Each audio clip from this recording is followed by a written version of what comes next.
Hello everyone, welcome to this lecture. My name is Miali Ran. I'm the Science Policy Officer at the GSPI, which is the Geneva Science Policy Interface.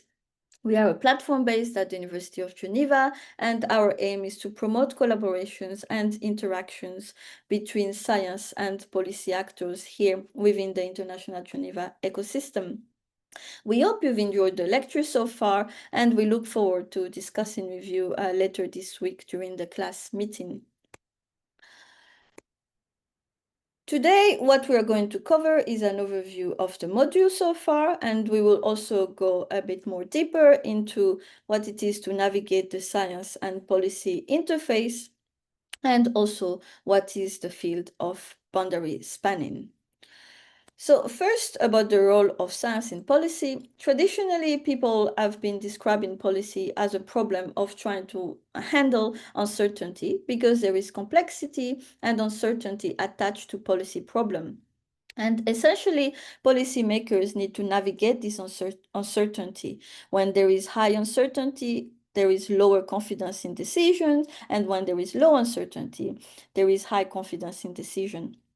And essentially here, the role of science is seen as a way to reduce that uncertainty by providing information about the world, about the reality of a policy problem, or about solutions. And then it gives policymakers guidance on how to act given uncertainty. And this is one of the main use of science in policy traditionally. But what we've seen more and more is that policymaking is not only a function of handling uncertainty or dealing solving problems, it is also a way of handling competing interest, opinion, value systems, or interpretation of the world. And policymaking processes serve as a way to foster agreement on which problem to focus on, which solution to implement, and that is done through debates or negotiation. So in this instance, science can also guide the debates and negotiation. Science can also serve as a foundation, as a basis for discussion to help different stakeholders in policymaking to converge towards a common view or a common understanding of problems. So those are the two main uses of science, which is to understand or solve problems or to help converge towards similar understanding. And what do we mean by science? We define science basically as a systematic investigation of reality, whether it is about physical system, chemical, biological, or even social system. And science essentially provides a systematic way to produce information in a way that is transparent, rigorous, reliable, and that can be useful for policy. But often we also discuss science. When we discuss science, we also include technology. And that's because engineering, for example, applies science to develop technical solutions to given problems. And then both science and technology can actually be used in policy. What is also important to know is that technology itself is also at the service of science.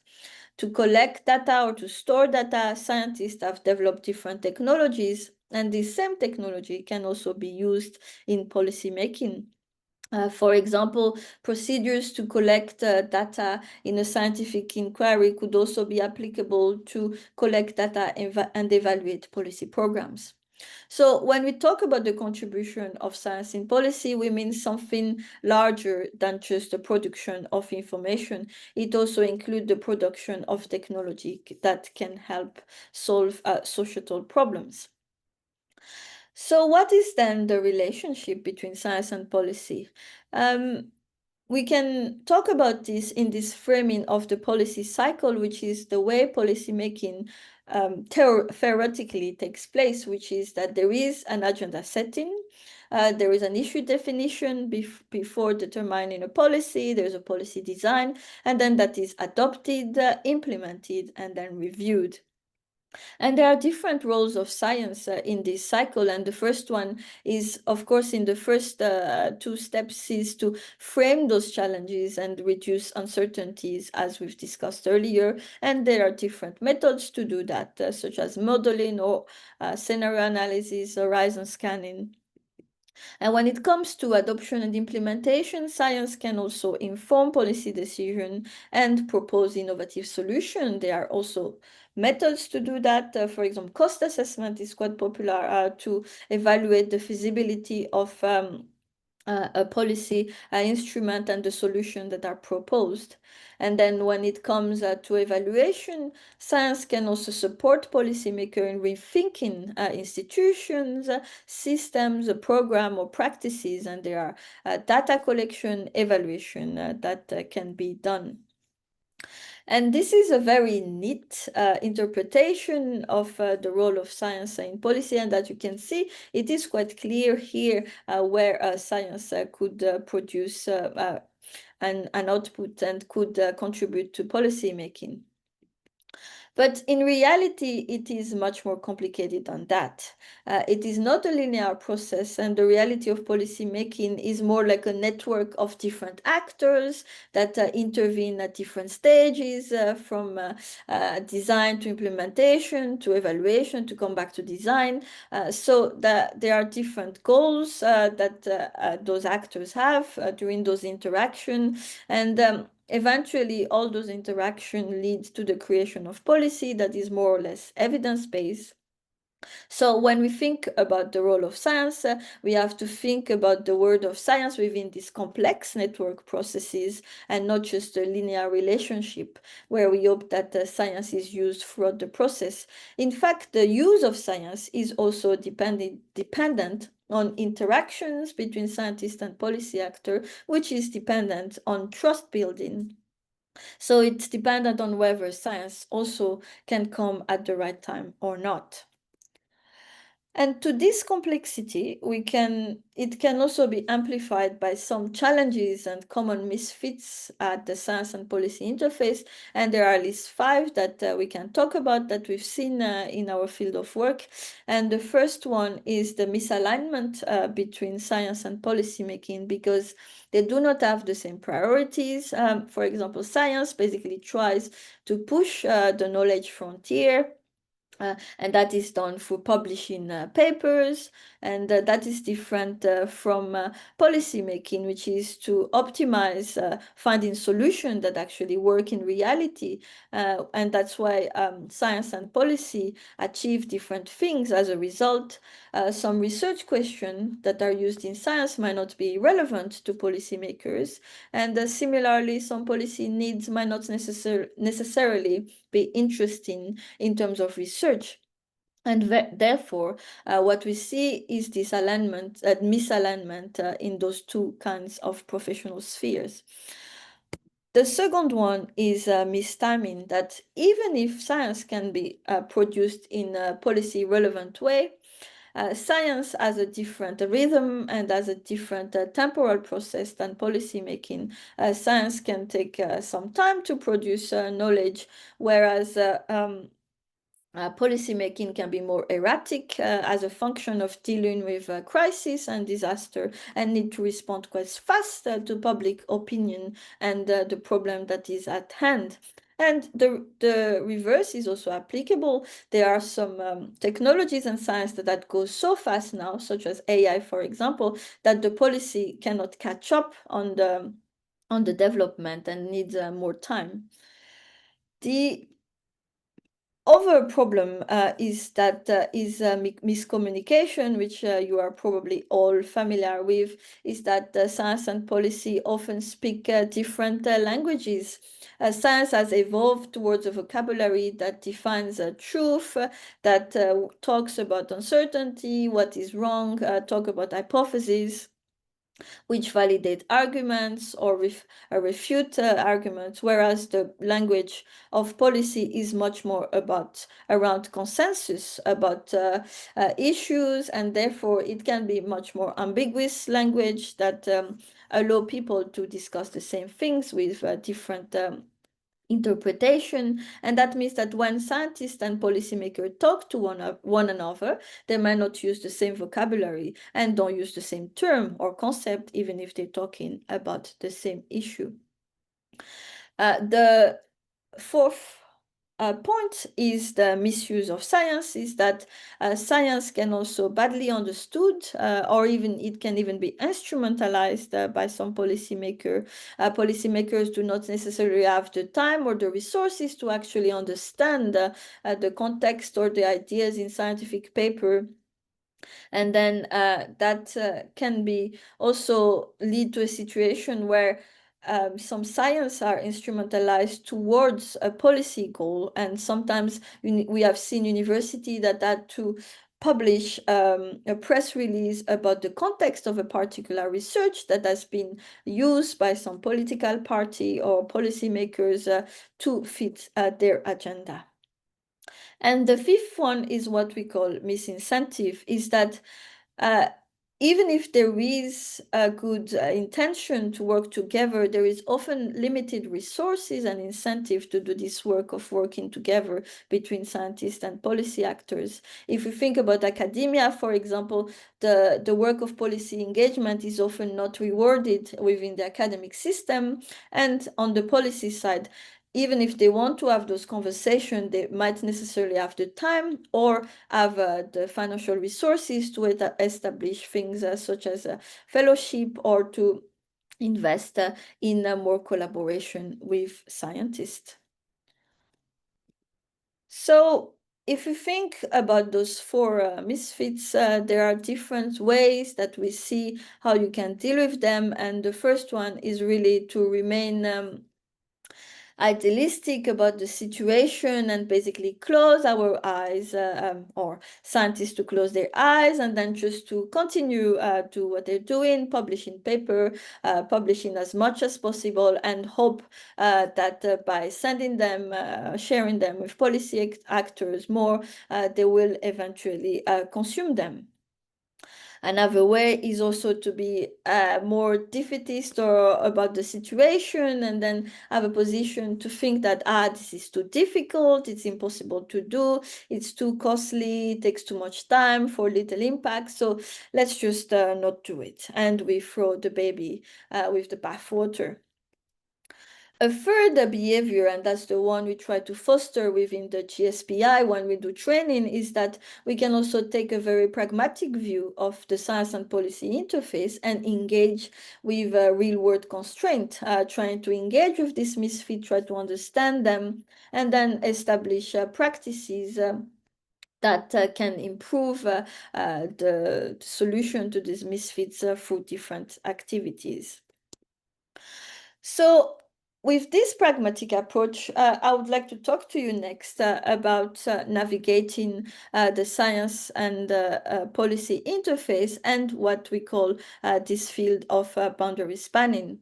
And for that, I would like to step back and then discuss how we conceptualize the science policy interface, which is these interactions and activities between science and policy actors to produce, co-produce knowledge or to improve policy making with different types of exchanges. And in this way, we use research to inform policy, and then the needs of policymakers and policy making can feed the science to produce more policy relevant knowledge. So to understand this interaction, what we have done at the GSPI is we did a survey of more than 100 practitioners here in Geneva, practitioner that comes from international organization, missions, but also academic institution. And to see what kind of activities, what kind of boundary spanning activities, spanning the boundaries of science and policy they are involved in. And I will present to you 3 of those activities. There are more, of course, that can be explored in the report. I have put the reference in the report, so feel free to explore a bit more. But there are the 3 main ones that are I can talk about now briefly. And the first one is to produce policy relevant knowledge, where really research try to identify the needs of policymakers and the policy needs to do their research, and then they produce such research in collaboration with some policy actors. And they can also provide the data towards knowledge production that are within the policy sphere. One example of that product is that activity is, for example, this report that was produced by a scientist under the International Science Council. And the scientists have been part of an expert group on foresight, and they were mandated to write a report on to do a foresight exercise and write a report on planetary health and human well-being. Another type of activity is to use research to support policy work. So that means its activities can include mobilizing research into policy design or policy implementation, or contribute expertise at different global panels that are established, or also different science policy commissions, or also to use research to help prioritize policy discussion or to negotiate policy issues. And an example of that is, for example, this policy brief of the Coalition of Scientists for an Effective Plastic Treaty. Some of you may have followed that there were some, the supposed to be last round of negotiation of the new plastic treaty happened, was actually in August, and it didn't end up with a new treaty. But during those negotiations, there is this group of scientists that provide information to delegates and organize different events during the negotiation to really provide the delegates with the latest science about plastic pollution. And here this policy brief is about the impact of plastic pollution on human health. And another activity that you're probably mostly familiar with is to facilitate access to knowledge. And there are different ways to do that. You can create repositories, databases. You can also organize science policy dialogues to build trust between stakeholders, but also that they can learn from each other, and to facilitate access to scientific knowledge for policy actors, or to synthesize, communicate some research in different ways. So those are examples of activities that we found in our survey, and you can find a bit more in the report, so I encourage you to explore more there. But of course, these activities, they do not happen out of thin air. They actually require a lot of resources, and they can be quite difficult to implement. And this is where the field of boundary spanning really comes in, which is described as a kind of new profession, or a new field of practice that goes beyond the traditional position within academia or within policy institutions and international organizations or NGOs. So boundary organization are like a third type of actors that work specifically at the interface between these two traditional professional spheres. They can be either individuals or organization. You can find boundary spanners in academia, specific think tanks, for example, within academic institution, or a policy engagement institution, or interface, science policy interface. But they can also be organizations that are independent and not be based within policy or science. They work at the interface specifically. That means that they understand both sides and how to reconcile them. They are full-time actors. And they try to engage in policy, not just in the minority of their time, but the majority of their time, actually, which is quite different if for scientists or policy actors that try to do that on a minimal time that they have.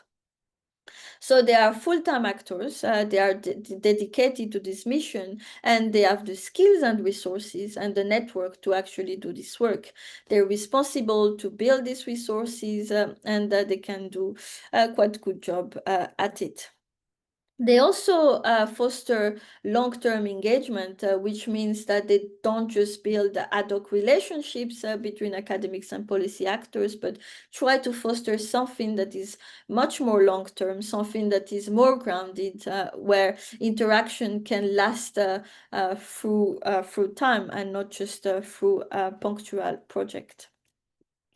So I can talk to you about a couple of case studies of boundary organization, and there are more in the text, of course. So you can see the table that is in the text where you can explore those different organizations and how they do this work. For boundary organizations that we can talk about, the first one is the GRC, which is the Joint Research Center of the European Union. And it's a center where hundreds of researchers conduct policy research to guide decisions within the European Union Commission and within the European Commission. And the center, the center is pretty much a unit that has policy advice to policymakers based on science that they've synthesized or that they have been mandated to produce. They also build practices around science policy engagement and how to broker knowledge to present knowledge effectively to European policy actors. On the science side, there is the International Science Council, which I've presented one example of their report, is that it's an umbrella of science council all around the world, and they have been mandated by the global community to really facilitate the interaction between scientists and global policy. So they have different working group. They also have individual within the council that is part, for example, of the General Secretary at Scientific Advisory Board. Third one is a Science Diplo Hub in Barcelona that gives training to both policy actors and scientists on how to engage at the science policy interface, and they also publish content on how to do this work. And finally, there is our organization, the GSPI. We do different things to foster collaboration between science and policy. One of them is capacity building, which is why we are part of this course. But we also really support projects and dialogues between scientists in Geneva and beyond Geneva, and with actors that are policy actors in Geneva. That can be UN agencies or also the diplomatic community. And we do different sessions of learning how to navigate, learning sessions on how to navigate the science policy interface. One of our flagship programs is an annual summer school on science and policy every June. So what do effective boundary spanners do, and what make their work effective? And I can present here a few of the work that they do, and you see them in the text as well. First is that they build a network within academia and policy, which can allow them to find experts and end users quite rapidly. And that allows them to speed up collaboration. Often when policymakers want to collaborate with scientists, they need to find people, and that's like how boundary spanners can help with finding the right people. They can also foster exchanges. For example, they work to build trust between the two communities. They work on fostering information flow, providing neutral spaces, and basically, they do this jump that sometimes can be forgotten to do it and can be done lightly, but it's very important to work in this field, is to ensure that trust is built and or at least discussed during the exchanges. They also work to improve policy relevance, and in that they try to foster understanding of what are the policy implications of research they are finding on, and also to validate the political acceptability of such research. They build incentive for policy and research to engage with one another by providing funding, for example, or support to engage in different types of collaboration. They also anticipate windows of opportunity, and that solves the temporal misfit that we identified above, is that they monitor the policy activity, they try to understand what are the topics that are being discussed at the moment in the policy arenas, and therefore what science can actually be used for this topic, and they do the connection between the stakeholders that want to work in this field. And then they can actually improve the understanding of policy discussion so that scientists can work more effectively and meaningfully in contributing to policy debates. They can also collect learnings in this project and cross-pollinate them over time so they can share these lessons. And this is what we try to do with the survey as well, is to optimize the knowledge that exists in this field and then build the field, build a kind of professional memory of the successes of collaborations at the interface.